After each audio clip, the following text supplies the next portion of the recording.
প্রিয় শিক্ষার্থীবৃন্দ, আজ আমরা তিনটি টেন্স নিয়ে আলোচনা করব। Present indefinite, present continuous, present perfect. এই তিনটি টেন্স নিয়ে আলোচনা করার আগে আমরা একটু বি ভার্বগুলা দেখে আসি। বি ভার্ব এম, ইজ, আর এই তিনটি ব্যবহৃত হয় প্রেজেন্ট টেন্সে। ওয়াজ আর পাস্ট টেন্সে। আর বি ভার্বের বিং হচ্ছে প্রোগ্রেসিভ ফর্ম অথবা আইএনজি ফর্ম, আর বিন হচ্ছে বি থ্রি। আচ্ছা, এখন আমরা দেখি প্রেজেন্ট ইনডিফিনিট টেন্সের গঠন। প্রত্যেকটা টেন্সের মধ্যেই সাবজেক্ট এবং অবজেক্ট ঠিক থাকে, শুধু তাদের মধ্যে চেঞ্জ হবে তাদের ভার্বগুলো। প্রত্যেকটা টেন্সে প্রেজেন্ট ইনডিফিনিট টেন্সের সাবজেক্ট অবজেক্ট, প্রেজেন্ট কন্টিনিউয়াস টেন্সের সাবজেক্ট অবজেক্ট, প্রেজেন্ট পারফেক্ট টেন্সের সাবজেক্ট অবজেক্ট, শুধু মাঝখানে চেঞ্জ হয় ভার্বের রূপগুলো। যেমন প্রেজেন্ট ইনডিফিনিট টেন্সে সাবজেক্টের পর বি1 অথবা ভার্বের সাথে এস বা ইএস। প্রেজেন্ট কন্টিনিউয়াস টেন্সে এম, ইজ, আর, তারপরে কি বি ভার্বের আইএনজি।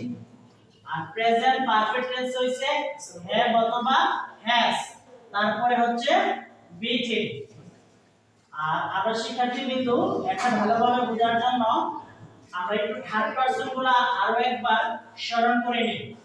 থার্ড পারসন গুলা হচ্ছে হি, শি, ইট, যে কোনো একটি নাম, একক নাম, সেগুলাই হচ্ছে third person.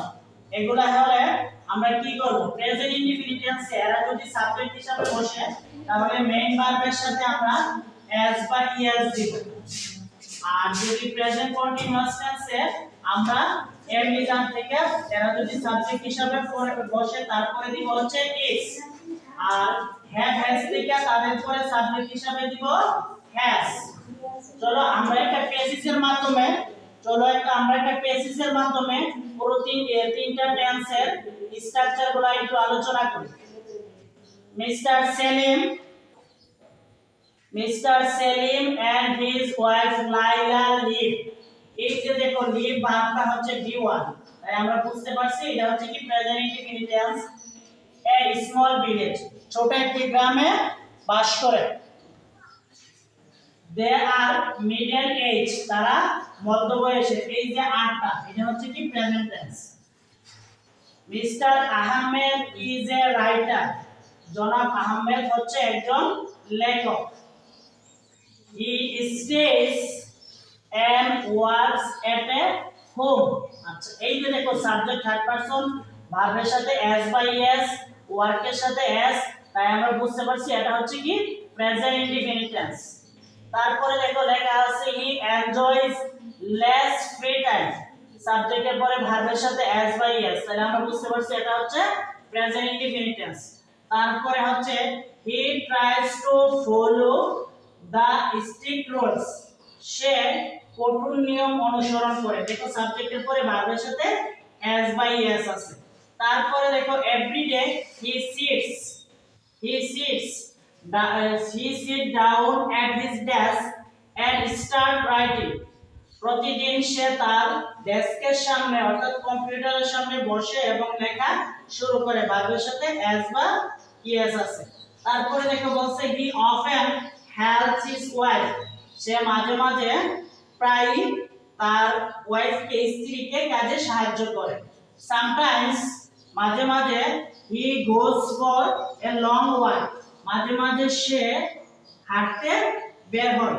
but he always comes back before the dusk, অর্থাৎ সে সর্বদাই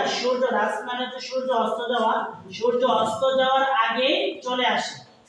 আচ্ছা, এই যে ভার্বগুলো গেল শিক্ষার্থীবৃন্দ, এই যে ভার্বগুলোর সাথে V1 is, তারপরে stays, works, enjoys, tries, sits, helps, starts, goes, তারপর comes, এই যে ভার্বগুলোর সাথে s বা es, এই রূপ ভার্ব দেখলে আমরা বুঝতে পারবো এই বাক্যটা প্রেজেন্ট ইনডিফিনিট টেন্সে আছে নাকি।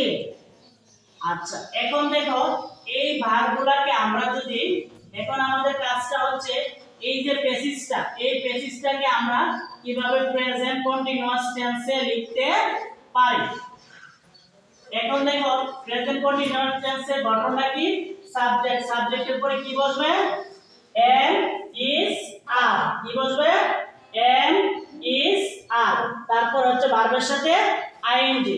তাহলে আমরা এই ভার্বটাকে আমরা ইরেজ করে দিয়ে আমরা লিখলাম এখানের মধ্যে, যেহেতু দুইটা Mister Salim and his wife, তাহলে আর লিভিং, তাহলে বাকি সব ঠিক থাকবে, are living, present continuous tense হয়ে গেছে, আর লিভিং। পরের অংশটা এখানে দেওয়া আছে আর মিডল এজ, এটাকে আমরা কন্টিনিউয়াস টেন্সে লিখতে পারি আর বিং, আর বিং, আর বিং মিডল এজ। তারপরে mister Ahmed is a writer, এটা আমরা কন্টিনিউয়াস ফর্ম লিখতে পারি ইজ বিং, ইজ বিং। তারপরে হি স্টেজ, তাহলে he is style, continuous tense হয়ে যাচ্ছে। তারপরে দাও ওয়ার্কস, তাহলে কি হবে? Is working,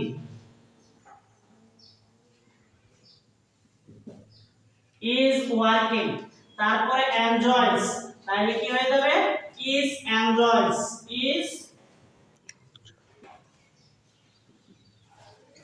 is enjoys. তারপর হচ্ছে প্রাইস, প্রাইসটা হয়ে যাবে ইজ ট্রাইস, ইজ ট্রাইং, প্রাইসটা হয়ে যাবে ইজ ট্রাইং। তারপর হচ্ছে লেখো পরেরটা আছে সিটস, সিটটা হয়ে যাবে ইজ সিটিং, ইজ সিটিং। পরেরটা দেখো লেখা আছে কি স্টার্টস, স্টার্টসটা হয়ে যাবে is starting, is starting, is starting. তারপরে হেল্পস, হেল্পসটা হয়ে যাবে ইজ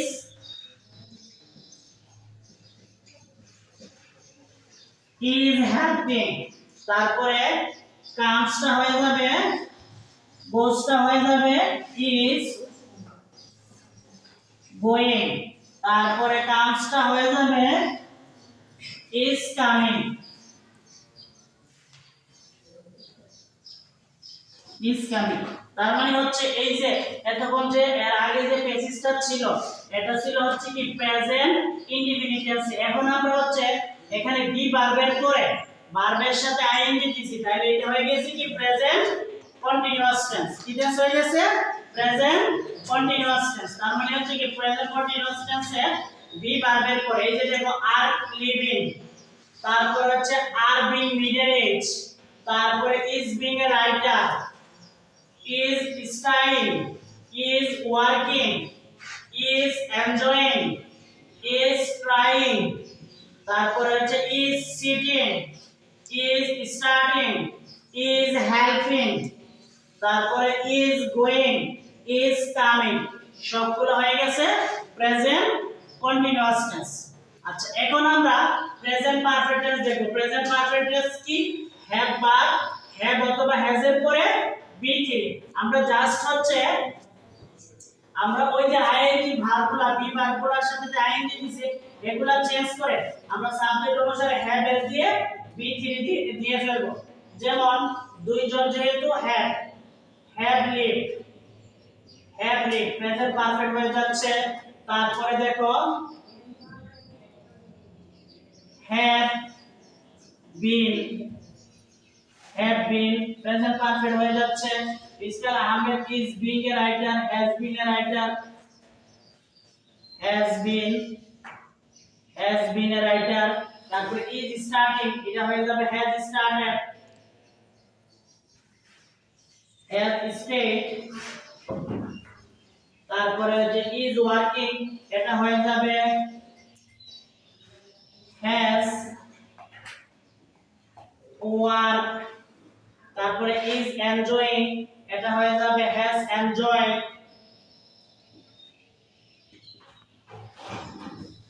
তারপরে দেখো is crying, এটা হয়ে যাবে has crying, has cried,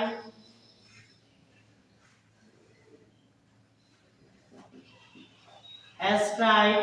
তারপরে দেখো পরে দেওয়া আছে is sitting down, তাহলে এটা হয়ে যাবে has sat, has sat।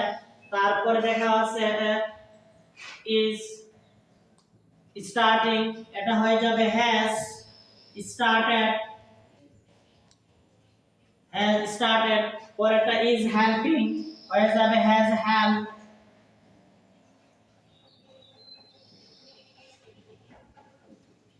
এরপরে দেখো আছে is going, এটা হয়ে যাবে has gone।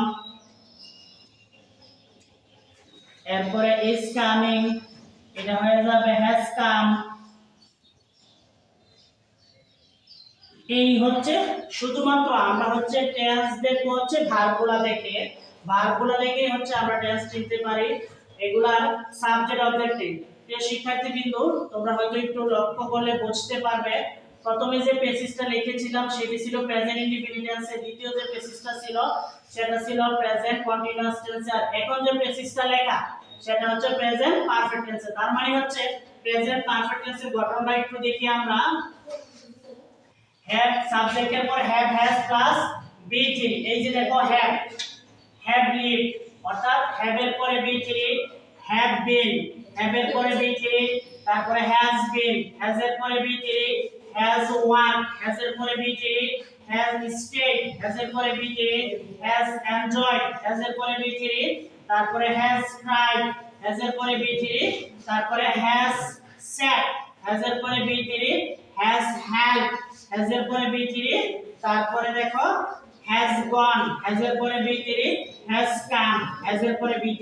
এই হচ্ছে আমাদের প্রেজেন্ট পারফেক্ট টেন্সের গঠন এবং স্ট্রাকচার।